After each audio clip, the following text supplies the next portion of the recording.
Արաբական Միացյալ Էմիրությունների հակաօդային պաշտպանության ուժերը որսացել են Իրանից արձակված 3 հրթիռ, հայտնել է երկրի պաշտպանության նախարարությունը։ Ֆուջեյրա Էմիրության իշխանությունները հայտնել են, որ տարածաշրջանի նավթային օբյեկտներից մեկում հրդեհ է բռնկվել իրանական անօդաչու թռչող սարքի հարվածից հետո։ Իրանի պետական հեռուստաընկերությունը սակայն հայտարարել է, որ Իրանը չի հարձակվել Արաբական Միացյալ Էմիրությունների վրա։ Իսլամական Հանրապետության բանակը մայիսի 4-ի երեկոյան հայտարարել է, որ հրթիռներ եւ անօդաչու սարքեր կարձակի որպես նախազգուշացում ամերիկյան ռազմանավերին, որոնք փորձել են մտնել Հորմուզի նեղուց։ Նախորդին Միացյալ Նահանգները հայտարարել էր, որ ազատության նախագիծ առաքելության շրջանակում ուղեկցելու է Հորմուզի նեղուցում մնացած նավերին։ Իրանից պատասխանել են, որ Միացյալ Նահանգների ցանկացած միջամտություն նեղուցում կդիտարկվի որպես հրադադարի ռեժիմի խախտում։ Ազատության նախագիծը փակուղու նախագիծ է, ասել է Իրանի արտգործնախարար Աբբաս Արաղչին։ Ըստ նրա, Հորմուզի իրադարձությունները հստակ ցույց են տալիս, որ քաղաքական ճգնաժամի ռազմական լուծում գոյություն չունի։ Նա ԱՄՆ-ին եւ Միացյալ Էմիրություններին կոչ է արել զգուշանալ ճահճի մեջ ընկնելուց։ Հորմուզի նեղուցը փաստացի փակ է փետրվարի վերջից։ Խաղաղ ժամանակ նեղուցով անցնում է համաշխարհային նավթի եւ հեղուկացված բնական գազի մատակարարման մոտ 1/5-ը։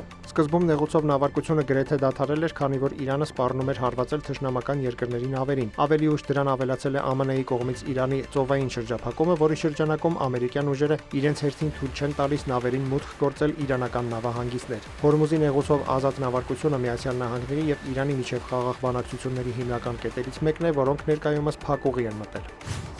Ռուսաստանի նախագահ Վլադիմիր Պուտինը 2 օրով հրադադար է հայտարարել Ուկրաինայում մայիսի 8-ին եւ 9-ին հայտնում է Ռուսաստանի Դաշնության պաշտպանության նախարարությունը։ Հույս ունենք, որ ուկրաինական կողմը կհետևի այս օրինակին, ընդգծել է ռուսական ռազմական գերատեսչությունը։ Միևնույն ժամանակ նախարարությունը հավելել է, որ եթե Ուկրաինան փորձի խոչընդոտել հաղթանակի օրվա տոնակատարությունը, ռուսական զորքերը կհասցնեն պատասխան զանգվածային հրթիռային հարված Կիևի կենտրոնին, ինչից մինչև այժմ զերծ են մնացել։ Զգուշացնում ենք Կիևի քաղաքացիական բնակչությանը եւ օտարերկրյա դիվանագիտական ներկայացուցչությունների աշխատակիցներին անհրաժեշտության դեպքում ժամանակին լքել քաղաքը, նշված է հայտարարության մեջ։ Վոլոդիմիր Զելենսկին հայտարարել է, որ Ռուսաստանը պաշտոնապես չի տեղեկացրել Ուկրաինային հրադադարի մասին եւ չի առաջարկել միանալ դրան։ Նա հավելել է, որ կարճաժամկետ հրադադարը համարում է անիմաստ։ Կրակի դադարեցումը 1 օրով, իսկ մինչ այդ մեր մարդկանց սպանելը մեղմ ասած ազնիվ չէ, ասել է Ուկրաինայի նախագահը։ Վլադիմիր Պուտինն առաջին անգամ հրադադարը հաղթանակի օրվա առիթով հնարավոր էր համարել ապրիլի վերջին Դոնալդ Թրամփի հետ հեռախոսազրույցում։ Ուկրաինան առայժմ չի համաձայնել հրադադարին։ Կրեմլը հայտարարել է, որ Կիևի համաձայնությունը պարտադիր չէ, քանի որ դա Պուտինի որոշումն է եւ այն իրականացվի։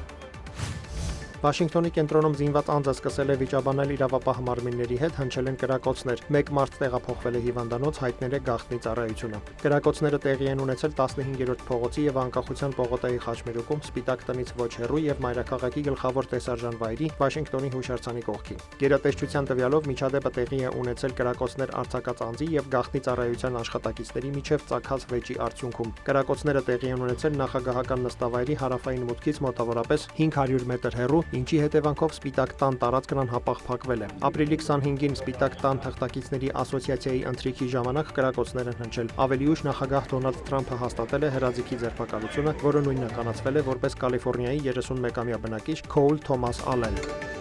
Դավիթ Մուրադյան, լուրեր։